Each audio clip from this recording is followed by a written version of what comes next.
you ever watch somebody and you just know that they're like the greatest of all time? And I mean that more in like a colloquial sense, not in a more scientific or statistical sense. Like you just watch a player and you know they got that dog. Like you know that they are just one of them guys, one of them ones, one of the guys who game on the line, you trust him delivering big moments and to be somebody that you trust every single time. Well, there's a lot of these guys that are made about in history. Tua Tagovailoa, that in that game against Georgia and Alabama was sweet. Joe Burrow, Trevor Lawrence at Clemson. You know, there's plenty of these guys. You know, Fernando Mendoza this year delivered when he had to. These guys grow out throughout history. You know, NFL Tom Brady, obviously Mahomes.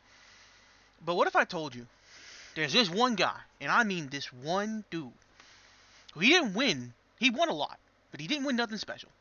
Didn't win the conference.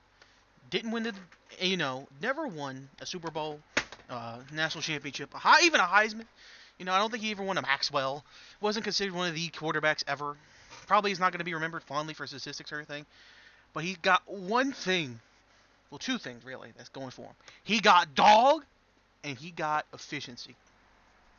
Let me introduce or reintroduce you to Connor Shaw, the greatest quarterback in the history of the University of South Carolina.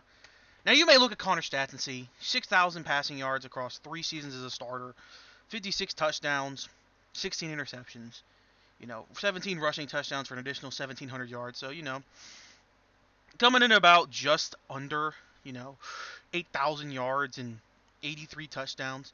Not the most, how you would say, like decorated or ecstatic NFL or collegiate career. I mean, Joe Burrow's senior season or his last year at LSU was essentially Connor Shaw's entire career at South Carolina, except minus some of the picks. But let me tell you about that Missouri game. When after being injured and ruled out for the game, or at least questionable, wasn't going to start that game before the week. Dylan Thompson, the backup, who, honestly, better passer in terms of technique, mechanics, even efficiency. It turns out throwing the ball down the field. Connor Shaw comes in off the bench after Dylan Thompson struggles against the Missouri team that would end up winning the SEC East at the time period. Connor comes in, leads the game-winning drive, and gets carried off the field like a hero because he was. Connor, despite not being the biggest, the strongest, having the strongest arm, not being the fastest, he reminds me, if you watch Haynes King at Georgia Tech this year, Connor Shaw was that before him, except he didn't have the keys to the offense. But Connor was that dog. I knew that if Connor Shaw was coming into the game, I had a chance to beat anybody. Because he just didn't make mistakes, especially as his career going on. If you look at his senior season, 24 touchdowns passing, 1 interception, and an additional 6 rushing touchdowns. So 30 touchdowns total with 1 pick. But if we just look at the 24-1, that is the most efficient season in terms of touchdown-interception ratio in the entirety of college football history. No one has ever had a 24-1 touchdown-interception ratio. The next highest is 17-1, held by Russell Wilson. Not a bad shout. But Connor was so good his senior year. It felt like he never made a mistake. He always put the ball in the right place, was always making the right reads, was always making the right decisions. The team just was very good, but not great. I mean, again, we ended that year 4th overall in the nation. And it was the last year before the playoff. But Connor was special. Connor was great. Connor is the greatest quarterback in the history of South Carolina, at least in my eyes. Again, I wasn't alive for Tannehill's, dominant runs, and I like Spencer Rattler. Connor was just won a whole lot more. Connor was the winningest quarterback in school history. Never lost at home. Again, the most efficient quarterback ever in a single season. Connor Shaw is one of them ones. I think if Connor Shaw had not gotten drafted in the late rounds to Cleveland, he could have been a very solid low-end starter in the NFL because he just didn't have the NFL body. I mean, again, he's right around 6 feet. Doesn't have a cannon for an arm. And he was more of like he wasn't an uber athlete, but he was enough to make plays in college. I don't think that would translate to the NFL. He probably, unironically, is probably like a earlier, worse team version of what Bryce Young is in the NFL. I think that's probably what Connor maxes out at. But you look at somebody, you watch his season, his career. He goes from a guy who's backing up and coming in for, Steven Garcia, who campus legend, love him for beating Alabama. But he comes in and he just plays like a dog. He does what he needs to. He gets the team in winning positions, and the team just wins. Again, it's the most successful stretch in the history of the school. Connor Shaw got the school to the highest points ever. Dode is a dog. That's all I can really say. Like that's the best word to describe Connor Shaw. He was not that impressive in terms of his look, in terms of his ability, but he made the plays when it mattered and got the wins when he needed to. Now, granted, he did stumble, as everyone does. The Tennessee game is an example of that. But like, it's just if you've ever watched college football in that era and you watch the guys around there, your Aaron Murrays, God, Johnny Manziel, RG3. You can go on and on about the quarterbacks in the early 2010s. It was a very special era of these really, really, really, really, really good collegiate quarterbacks who just kind of never popped in the NFL. Jameis and Marcus Mariota, great examples of that. Marcus Mariota might be one of the greatest quarterbacks I ever saw play at Oregon. I did not translate in the NFL. I think he's the best Oregon quarterback ever. Justin Herbert, thank you for your service. Bo Nix, thank you for your service. Marcus was doing it different back then. And, it's just a crazy time period to go back and look at some of the things that was happening back then. And Connor Shaw is the most unsung hero of that time period because he turned a perennial terrible team. The Gamecocks have never been consistently good ever. There have been spurts, there have been lights, but there's never been a consistent time period, unlike that area in the early 2010s, of just being a top 3 team in the SEC and just never really being able to capture it and have that turn into national level success. Again, played good bowl games, a hit, Jadeveon Clowney against Michigan, classic moment, but Connor led that team to some pretty high highs. The 3 touchdowns in his last game, the rushing, receiving, and passing touchdown in his last game was electric, watching him and the other boys just compete. There's a lot of good Gamecocks in that 2010s, but Connor was the leader and he was the exemplar. He was the do-it-all, lunch pail, blue-collar quarterback, coming in and just doing the thing. Coming in and winning, coming in and competing, coming in and putting his team in the best position to win. And he did it every single week. I knew, as a fan, if Connor played, we were going to have a chance. Because it's hard to not root for the guy when he was just that efficient. And he's just worked so hard. He was not some blue-collar prospect. He's not some blue-chip prospect, excuse me. Was it some guy coming in being like, oh yeah, I'm just, the greatest quarterback of the world. I'm this big old 5-star with all these accolades and all these recruiting and all these things behind me. I broke the scale for ratings in college sports. No, I am just a guy, from a little place in Georgia, coming in, playing my balls out, and just winning and winning and winning and doing my job, and just coming in and playing at a great level. Wasn't no 1-star, but he's a 3-star. Like, again, as we saw with Indiana this year, 3 stars can get a lot done, but they're often overlooked because you're like the 1,000th best player instead of being, a top 100 player. You get discounted a lot. And I think Connor is a very good dude, and he was a great for the sport because he showed that, like, you can still have high-level success in college football and not be a top recruit again. Indiana is the exemplar of that, showing that level scaled out to its final peak of being like, yeah, we're just going to win every game, and it's not even going to really be a question. And I think, looking back at that era, Steve Spurrier, we miss him. I need more teams to have the Spurrier mentality of, I'm going to kill you if you make a mistake. And that's what made those teams so great. Connor never made mistakes.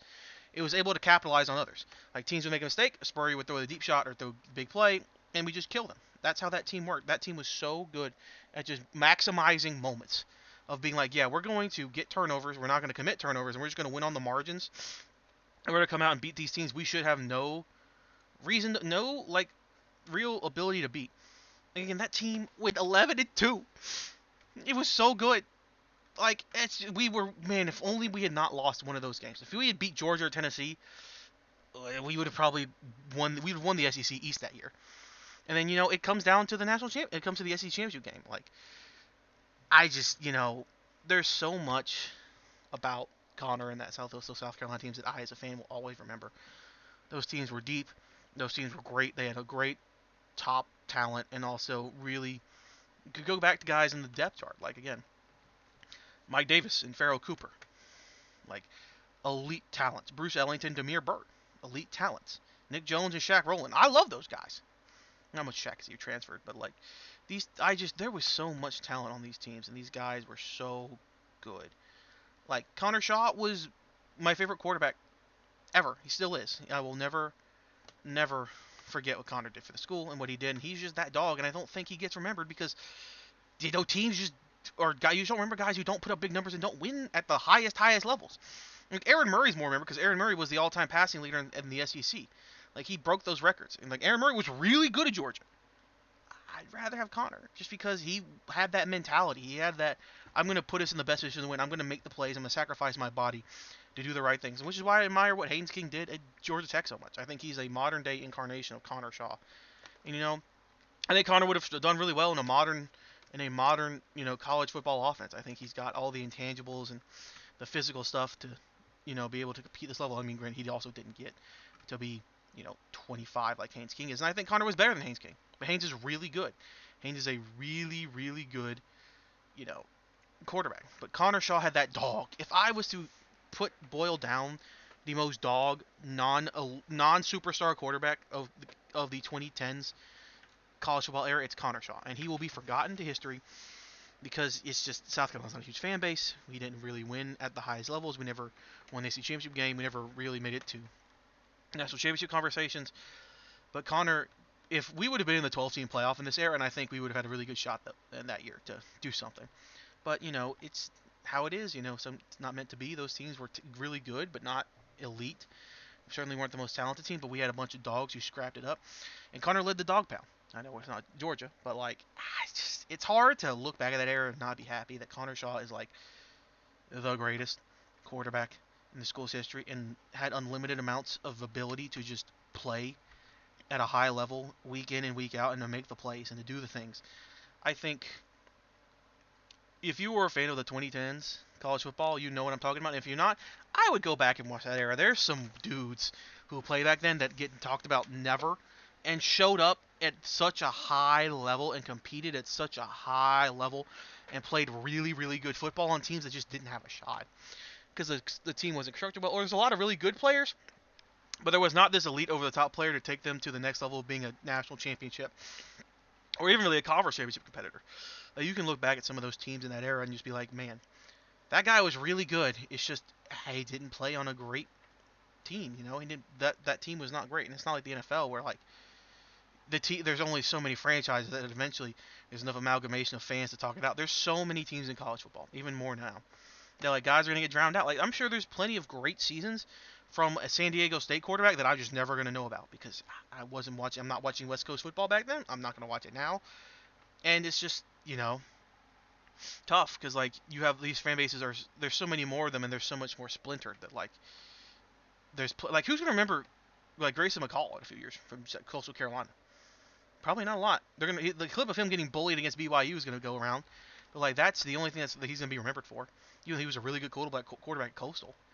Like I just think that we need to celebrate and emphasize some of the players that are the heroes of your team or of an era and be like, yeah, this guy may not be. I mean, I know he's going to be a Hall of Famer in the SEC, but like, no one really knows who Connor Shaw. They look at that list and be like, oh, okay, I guess it makes sense. South Carolina's got a quarterback that was their best quarterback, but you don't know how good Connor Shaw was. You have no idea how good Connor Shaw was. He was and is the greatest quarterback in the history of the school, and I think that's pretty neat to be the best quarterback at an SEC school and to compete at a high level and bring the team to heights it's never been to. And who knows? Norris has got a good shot to reach that, but it's do or die, man. He's got to come out this year and show that he can be the greatest quarterback ever and bring us to the heights we've never been, a chance for the national championship.